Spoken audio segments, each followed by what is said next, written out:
स्वागत है आपका हमारे YouTube चैनल कंटेंट हिंदी पर। आइए ऑनलाइन पढ़ते हैं और आज हम पढ़ने वाले हैं मेरे संग की औरतें पाठ की व्याख्या। नवी कक्षा की पाठ्य पुस्तक कृतिका भाग 1 का दूसरा पाठ है मेरे संग की औरतें, जिसे लिखा है मृदुला गर्ग ने। आप जानते होंगे कि यह एक नए प्रकार की शैली में लिखा हुआ संस्मरणात्मक गद्य है। परंपरागत तरीके से जीते हुए भी लीक से हटकर कैसे जिया जा सकता है, यह पाठ ऐसी औरतों पर केंद्रित है। इसके बाद हम जानते हैं लेखिका के जीवन के विषय में।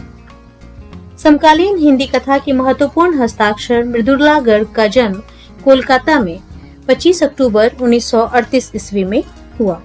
उन्होंने दिल्ली विश्वविद्यालय से एमए किया अर्थशास्त्र में। भारत के विभिन्न शहरों में रहने के बाद सन 1974 से दिल्ली में रहकर स्वतंत्र लेखन कर रही हैं। कथा साहित्य के अलावा इन्होंने अपने समय और समाज की समस्याओं पर वैचारिक निबंध भी लिखे हैं। मृदुला गर्ग ने कथ्य और शिल्प दोनों स्तरों पर गद्य लेखन की प्रचलित परिपाटी को तोड़ा है। इनकी प्रमुख रचनाएं हैं कठगुलाब, उनके हिस्से की धूप, जादू का कालीन, चितकोबरा, कितनी कैदें, टुकड़ा टुकड़ा आदमी। इसके साथ साथ कई पुरस्कार भी इन्हें प्राप्त हुए हैं, जिनमें प्रमुख हैं व्यास सम्मान, साहित्य अकादमी पुरस्कार, हिंदी साहित्यकार सम्मान, साहित्य भूषण सम्मान आदि। इस गद्य को पढ़ते हुए हम देखते हैं कि इसमें कुछ प्रमुख मुद्दे हैं जिसके ऊपर लेखिका की स्मृति से वो प्रमुख मुद्दे भी यहाँ पर उभर कर आते हैं। इसमें सबसे पहला है रूढ़ियों को तोड़ना, स्त्री स्वायत्तता, उसके बाद है स्वाधीनता की चेतना और बाल शिक्षा के लिए प्रयास। ये 4 महत्वपूर्ण मुद्दे हैं इस पाठ में, जिसके ऊपर हम एक एक करके चर्चा करेंगे। सबसे पहला मुद्दा है रूढ़ियों को तोड़ना। जब हम पाठ पढ़ रहे थे तो हमने देखा कि लेखिका की जो परदादी थी, उन्होंने सदैव लीक से हटकर काम किया था। वे फालतू सामान एकत्र करने के बजाय दान दे दिया करती थी।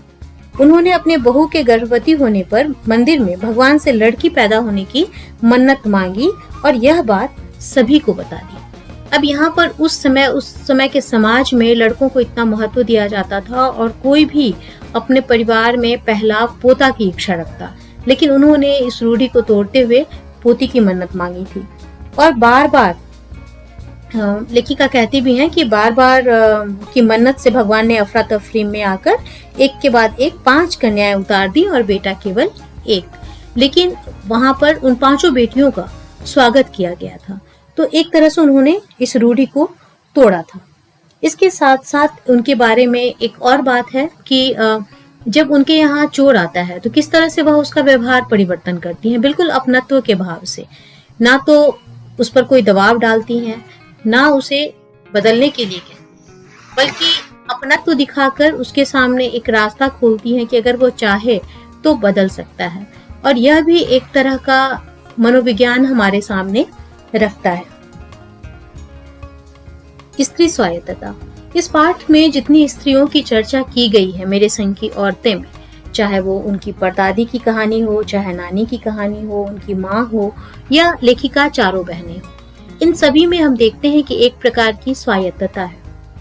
इनकी माँ बच्चों की देखरेख नहीं करती थी, वो पढ़ती थी और संगीत सुनती थी, लेकिन परिवार में उनका बहुत मान था।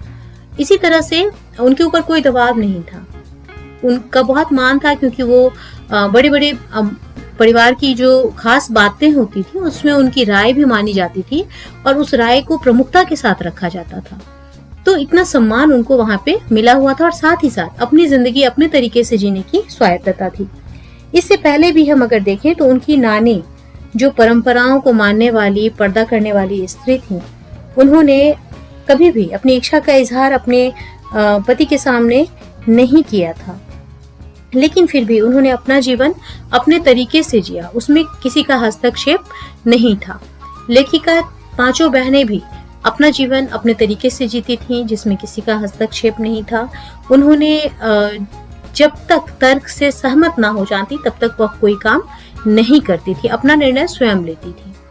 यहाँ तक कि उन्होंने एक जगह आपने देखा होगा पाठ में, उन्होंने बताया है कि उनके यहाँ अगर कोई चिट्ठी आती थी तो निस्ता का इतना ख्याल रखा जाता था कि जिसके लिए चिट्ठी आई है केवल वही उसे खोलता है।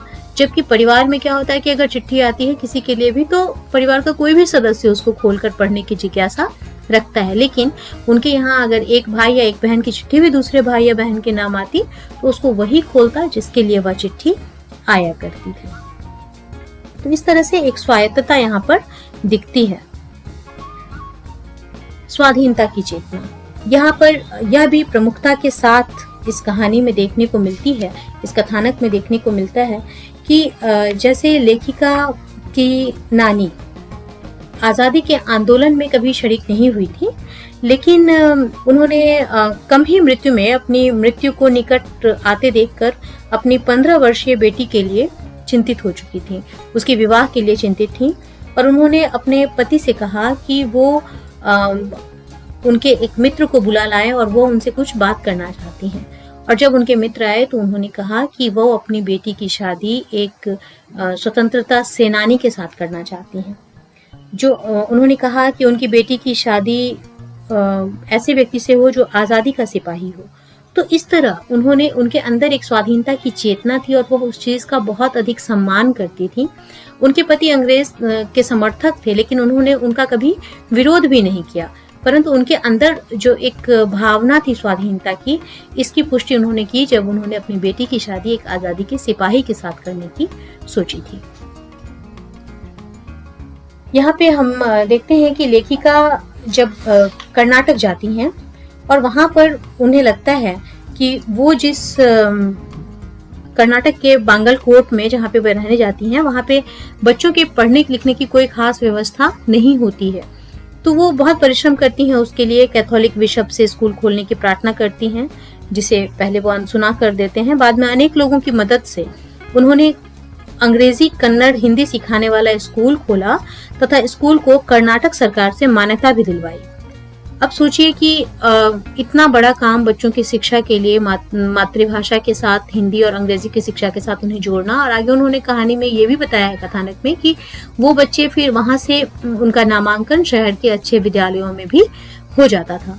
तो इस तरह से उन्होंने एक बहुत बड़ा प्रयास किया है और समाज में एक बदलाव लाने की कोशिश की है। इस तरह की एक और छोटी सी घटना वो बिहार से संबंधित बताती हैं। बिहार के डालमिया नगर जैसे पिछड़े स्थान पर उनको रहना पड़ता है। वहां पर जो संस्कृति थी वो कुछ ऐसी थी कि सिनेमा देखते समय पति पत्नी अलग अलग बैठते थे।